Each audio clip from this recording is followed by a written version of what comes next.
মাঝরাতে কুমিল্লার বাজারে ভয়াবহ অগ্নিকাণ্ড।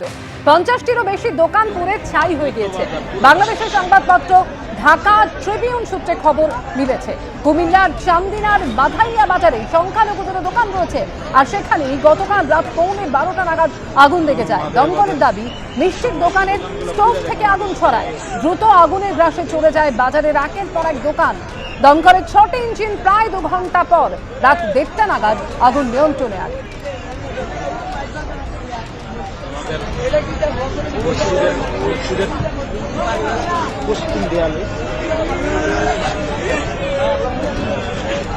কুমিল্লা এবার আগুন। মাঝরাতে কুমিল্লার বাজারে ভয়াবহ অগ্নিকাণ্ড হয়, সেই ছবি দেখতে পাচ্ছেন, এবং সেখানে প্রায় 50টিরও বেশি দোকান পুরো একেবারে ছাই হয়ে গিয়েছে। গতকাল রাত 12:15 নাগাদ আগুন লাগে এবং দমকলের তরফ থেকে যেটা দাবি করা হচ্ছে যে মিষ্টির দোকানের স্টোভ থেকে আগুন ছড়িয়ে পড়ে। যদিও আগুন লাগার কারণ নিয়ে একাধিক প্রশ্ন ইতিমধ্যেই সামনে আসতে শুরু করেছে। দমকলের 6টি ইঞ্জিন এরপর প্রায় 2 ঘন্টা চেষ্টার পর রাত 1:30 নাগাদ আগুন নিয়ন্ত্রণে আনে। এবং এই বাজারে একাধিক সংখ্যালঘুদের দোকান ছিল। 50টিরও বেশি দোকান পুড়ে ছাই হয়ে গিয়েছে, যার মধ্যে এই বাজারেই একাধিক সংখ্যালঘুদেরও দোকান ছিল, আর সেখানেই আগুন লাগে। একের পর এক দোকান পুড়ে ছাই হয়ে যায়। কিভাবে আগুন লাগলো তা নিয়ে ইতিমধ্যেই প্রশ্ন উঠতে শুরু করেছে। মসজিদ থেকে নিয়ে একদম মধ্য বাজার পুরোটা শেষ।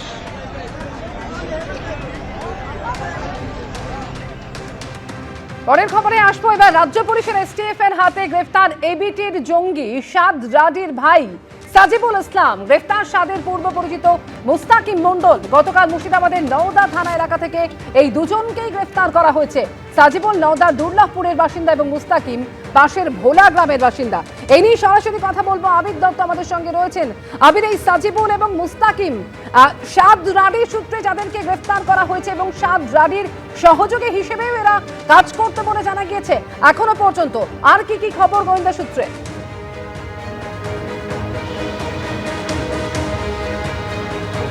দেখো, একটা বিষয় স্পষ্ট যে জঙ্গি কার্যকলাপ চালিয়ে যাওয়ার জন্য যে একটি ষড়যন্ত্র চলেছে সেটা কিন্তু নিশ্চিত হতে পারছেন গোয়েন্দারা। বেঙ্গল এসটিএফ এর তরফ থেকেও কিন্তু দেখা যাচ্ছে যে কোনো প্রকার জঙ্গি কার্যকলাপ যাতে না চলতে পারে বা কোনো রকমভাবে জঙ্গিদের আশ্রয়দাতা তারাও যাতে খোলা আকাশের তলায় না ঘুরতে পারে সেই বিষয়টা নিশ্চিত করার প্রক্রিয়ায় কিন্তু তারাও রয়েছেন।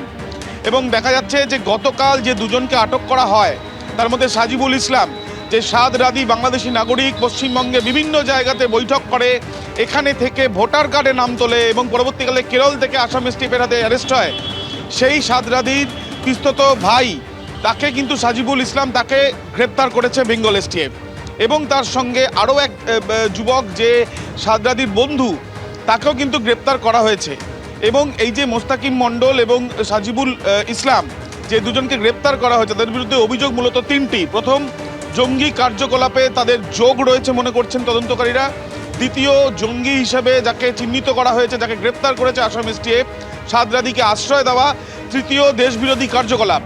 এই 3টে কারণেই কিন্তু তাদেরকে দুজনকে ইতিমধ্যে গ্রেপ্তার করা হয়েছে। যেটা প্রাথমিকভাবে তদন্তকারীরা জানতে পারছেন যে দুজনেই পেশায় কাচের মিস্ত্রি এবং বেশ কিছু সময় তারা ঠিকা শ্রমিক হিসেবেও কাজ করেছেন আগে।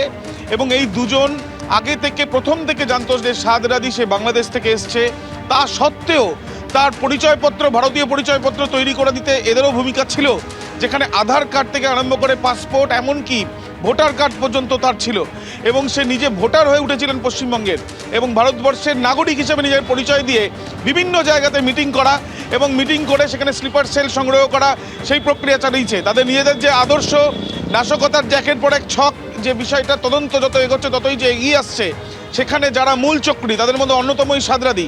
সেই সাদ রাদিকে সাহায্য করা হয়েছে এবং সাহায্য করেছে এই দুজন অনুমান তদন্তকারীদের। রীতিমধ্যে নওদা থানাতে অভিযোগ দায়ের হয়েছে, নওদা থানাতে এই দুজনকে রাখা হয়েছে। আজকে আদালতে পেশ করে তাদেরকে হেফাজতে চাইতে পারে বেঙ্গল এসটিএফ।